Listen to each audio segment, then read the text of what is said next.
Hello दोस्तों, नमस्कार। Welcome to this video. अपने इस चैनल के इस नए वीडियो में मैं प्रमोद पाल आप सभी का स्वागत करता हूं।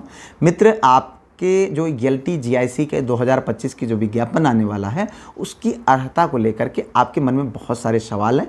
दिन भर में कम से कम आपके 500 मैसेज आते हैं इस बात को लेकर के कि सर मैं एलिजिबल हूं कि नहीं हूं।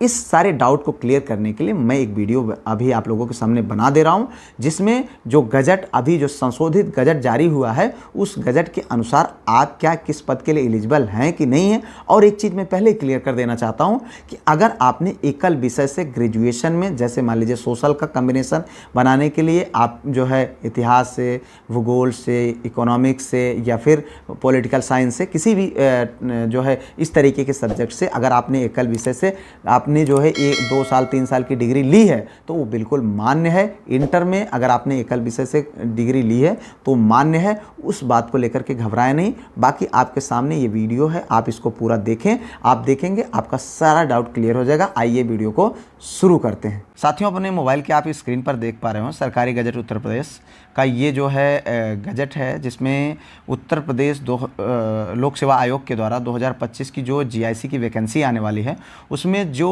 अर्हता को लेकर के नियमावली में जो संशोधन हुआ है उस पर मैं आप लोगों के सामने ये जो है इस गजट के माध्यम से सारा नियमावली स्पष्ट करने का प्रयास करूंगा।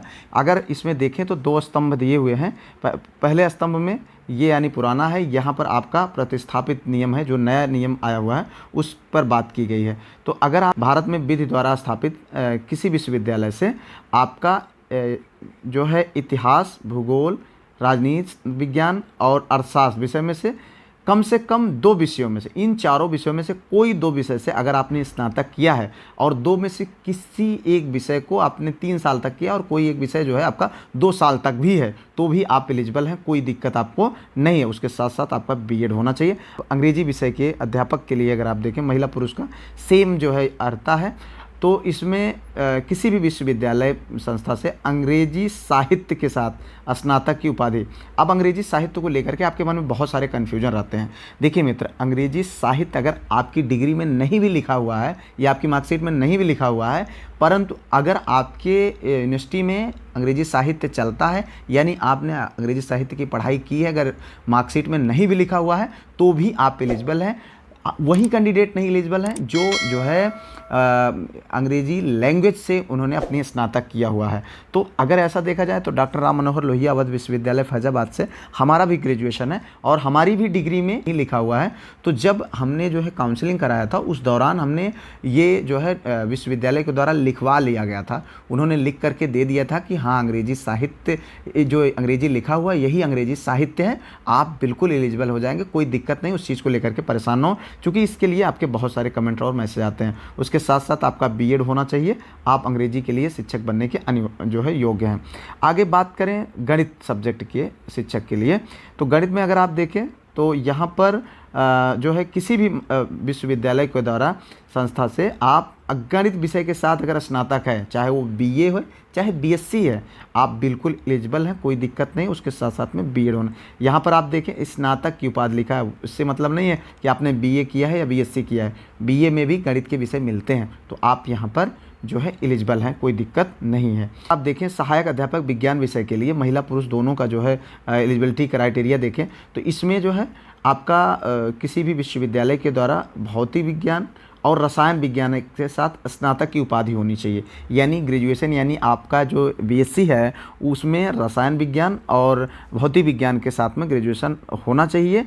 उसमें आपने किसी एक विषय से जो है 2 साल पढ़ाई करी है, 2 साल की है, किसी विषय के साथ 3 साल किया है, तो कोई दिक्कत नहीं है। यानी आपके शुरुआती 2 साल में ये दोनों विषय आपके अनिवार्य हैं, तो आपको कोई दिक्कत नहीं। उसके साथ में बीएड होना चाहिए, ठीक है, आप बिल्कुल एलिजिबल हैं, कोई दिक्कत नहीं है। अब आगे बात करें जो है सहायक अध्यापक जो है जीव विज्ञान के लिए, इसके लिए भी आपके बहुत परेशान होते हैं आप। अब देखें इसमें किसी भी जो है विश्वविद्यालय के द्वारा, जो मतलब द्वारा स्थापित विश्वविद्यालय है, किसी भी विश्वविद्यालय द्वारा जंतु विज्ञान और वनस्पति विज्ञान यानी जूलॉजी और बॉटनी के साथ अगर आपने जो है बीएससी किया हुआ है तो आप बिल्कुल एलिजिबल हैं, कोई दिक्कत नहीं है। उसके साथ में आपका बीएड होना चाहिए, ठीक है। तो इसको लेकर के भी आप कन्फ्यूजन में ना रहें। अब आगे हम बात करें, अगला विषय है है हिंदी, जो सबसे बवाल विषय है। हालांकि इस चीज़ को लेकर के मुझे भी थोड़ा सा कन्फ्यूजन था, तो अब जो है कन्फ्यूजन स्पष्ट हो चुका है। इसमें लिखा है भारत में विधि द्वारा स्थापित किसी विश्वविद्यालय यानी मानित विश्वविद्यालय संस्था से एक विषय के रूप में हिंदी स्नातक और एक विषय के रूप में संस्कृत के साथ इंटरमीडिएट। मित्र आप समझ लीजिए, इसमें जो है आप अगर ग्रेजुएशन में हिंदी के साथ संस्कृत नहीं है तब भी आप एलिजिबल हैं, लेकिन इंटर में आपका हिंदी के साथ संस्कृत अनिवार्य है, स्पष्ट रूप से समझ लें। उसके बाद अगर आप नहीं हैं अगर इंटर में, तो आप एक विषय से एकल विषय से भी आप कर लेंगे तो योग्य हो जाएंगे। उसके साथ बीएड होना चाहिए, आप बिल्कुल योग्य हैं। हालांकि इस चीज़ को लेकर मैं थोड़ा सा पहले कन्फ्यूजन में था, जो अब स्पष्ट हो चुका है। ठीक है, अब आगे हम बात करें महिला संस्कृत या पुरुष संस्कृत के लिए। संस्कृत में आप किसी भी विश्वविद्यालय से जो है आपका संस्कृत के साथ स्नातक की अगर उपाधि है, ग्रेजुएशन में संस्कृत आपने लिया हुआ है कम से कम 2 साल, तो आप जो है बिल्कुल एलिजिबल हैं, कोई दिक्कत नहीं है। आप बीएड किए हैं, बिल्कुल एलिजिबल हैं। ठीक है, सहायक अध्यापक महिला पुरुष उर्दू के लिए भारत में विधि द्वारा स्थापित किसी विश्वविद्यालय संस्था से एक विषय के रूप में उर्दू के साथ स्नातक, एक विषय के रूप में आपका उर्दू होना चाहिए, उसके साथ आप बीएड किए हैं, आप बिल्कुल एलिजिबल हैं। ठीक है, उसके बाद अगला विषय देखते हैं। यहाँ पर सहायक अध्यापक फारसी, उसके लिए भी वही चीज़ है, एक विषय के साथ स्नातक फिर बीएड। उसके बाद जो है अरबी, यहाँ पर आप अरबी देखें, उसमें भी यही चीज़ें हैं, जो है एक विषय के साथ आपकी अरबी के साथ स्नातक, उसके साथ जो है बीएड। ठीक है, उसके बाद सहायक अध्यापक महिला पाली, गुजराती, पंजाबी, बंगला, मराठी, असमिया, उड़िया, कन्नड़, कश्मीरी, सिंधी, तमिल, तेलुगु, मलयालम और नेपाली, ये सब जो विषय हैं इसमें भी आपके एक विषय के साथ जो है स्नातक और उसके साथ साथ आपका बीएड होना अनिवार्य है। अब उसके बाद अगर हम आगे बात करें, एक विषय है जो आपका कला है, सबसे विवादित विषय है, जो बहुत विवादित है। ठीक है, इसमें सहायक अध्यापक कला के लिए भारत में विधि द्वारा स्थापित किसी विश्वविद्यालय संस्था से एक विषय के रूप में कला के साथ स्नातक की उपाधि भारत में एनसीटी के द्वारा मान्यता प्राप्त किसी कोर्स में शिक्षा स्नातक यानी बीएड। ठीक है, कला के साथ स्नातक और बीएड। उसके बाद दूसरा एक और है, क्या है कि भारत में विधि द्वारा स्थापित किसी विश्वविद्यालय या मानित विश्वविद्यालय संस्था से ललित कला यानी बीएफए में स्नातक भारत में विधि द्वारा स्थापित विश्वविद्यालय से यानी बीएड। स्नातक और बीएड दोनों अनिवार्य है। अब प्राविधिक कला का मुझे स्पष्ट नहीं है क्योंकि इसमें लिखा नहीं है। शारीरिक शिक्षा के लिए एक विषय से यहाँ पर स्नातक, उसके साथ साथ में बीपीएड। ठीक है, बीपीएड की डिग्री होए तो आप बिल्कुल मान्य हैं, यानी एलिजिबल हैं। अब आगे बात करें संगीत के लिए। संगीत में आप देखें तो भारत में विधि द्वारा स्थापित किसी विश्वविद्यालय संस्था से एक विषय के रूप में संगीत के साथ स्नातक, एक विषय के रूप में संगीत की उपाधि, उसके बाद अथवा आपके पास होना चाहिए भारत में विधि द्वारा स्थापित किसी विश्वविद्यालय संस्था से स्नातक उपाधि के साथ भातखंडे संगीत महाविद्यालय से संगीत विशारद अथवा प्रयाग संगीत समिति इलाहाबाद से संगीत प्रभात, जो है ये आपकी एलिजिबिलिटी है। टिप्पणी, इसमें संगीत विशारद अथवा संगीत प्रभाकर के लिए कोई गुणवत्ता अंक प्रदान नहीं किए जाएंगे। चलिए ठीक है। और भारत दूसरी एलिजिबिलिटी है एनसीटी द्वारा मान्यता प्राप्त किसी कोर्स में जो है बीएड, यानी स्नातक के साथ बीएड भी अनिवार्य है। सहायक अध्यापक कृषि, महिला पुरुष कृषि के लिए इसमें भी वही है। ठीक है, स्नातक बीएड। ठीक है, अब उसके बाद अगला विषय देखें यहाँ पर वाणिज्य के लिए भी वही चीज़ है, स्नातक की उपाधि साथ में बीएड। ठीक है, तो ये भी हो गया। उसके बाद आगे बढ़ें महिला अध्यापक गृह विज्ञान के लिए। गृह विज्ञान में भी वही चीज़ है, स्नातक की उपाधि साथ में बीएड। ठीक है, और उसके बाद कंप्यूटर जो थोड़ा सा अभी चर्चा का विषय बना हुआ है।